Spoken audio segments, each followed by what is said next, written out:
kita dari kelompok 8 ingin menjelaskan tentang proses BCA menjadi perusahaan terbuka lewat IPO dan sejarah singkatnya tentang aset dan posisi keuangannya. Sebelumnya, perkenalkan, nama aku Natania Pristiani Tasya dan temanku Tiren Gafira Talinaung. Jadi, yuk langsung aja kita mulai ke videonya. Awalnya, BCA bukanlah bank seperti sekarang. Pada tahun 1955, berdiri sebuah perusahaan tekstil bernama NV Perseroan Dagang dan Industri Semarang Knitting Factory di Semarang.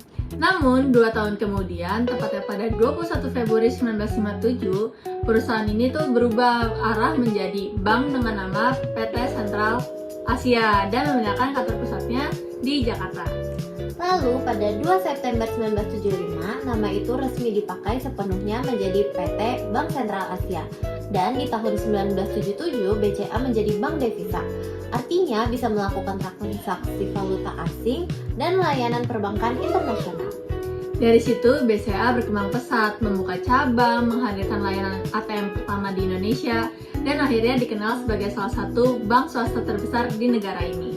Perjalanan besar berikutnya terjadi di tahun 2000 ketika BCA resmi menjadi perusahaan terbuka atau TBK melalui proses Initial Public Offering atau IPO, yaitu penawaran saham perdana kepada publik.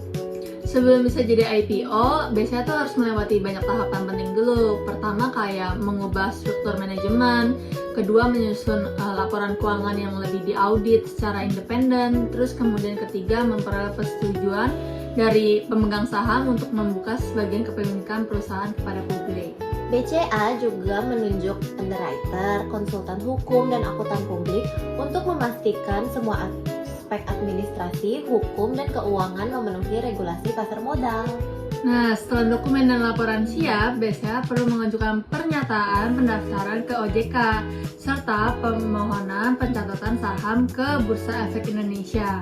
Tahapan ini tuh penting untuk memastikan transparansi dan kebijakan finansial. Baru setelah semuanya udah disetujui, BCA melaksanakan penawaran umum perdana di mana sahamnya dijual pertama kali ke publik dan investor institusional. Sahamnya tercatat di Bursa Efek Indonesia dengan kode emiten BBCA. Dengan menjadi perusahaan terbuka, kini BCA resmi berubah status menjadi PT Bank Sentral Asia Tbk. Sebagai kepemilikan perusahaan ini, kini tuh dimiliki masyarakat melalui bursa saham. Langkah ini bukan cuma soal mencari dana tambahan, tapi juga soal meningkatkan reputasi, menerapkan Good Corporate Governance atau GCG, dan memperluas kepercayaan publik. Nah, IPO kini menandai perjalanan baru bagi BCA dari bank swasta besar menjadi lembaga keuangan yang terbuka, transparan, dan profesional. Nah, sekarang kita lihat skala BCA setelah menjadi perusahaan TBK. Per akhir tahun 2024, total aset BCA mencapai sekitar 1.449 triliun. Kalau dikonversi pada pertengahan tahun 2025, nilainya sekitar 92,67 miliar US dollar. Nah, angka tersebut menunjukkan betapa besar skala BCA bukan hanya di Indonesia tapi juga di Asia Tenggara.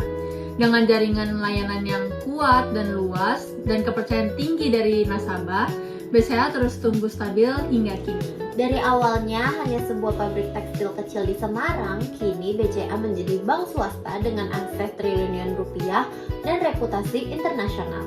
Nah, perjalanan panjang ini membuktikan bahwa transparansi, inovasi, dan kepercayaan publik adalah kunci keberhasilan jangka panjang di dunia keuangan.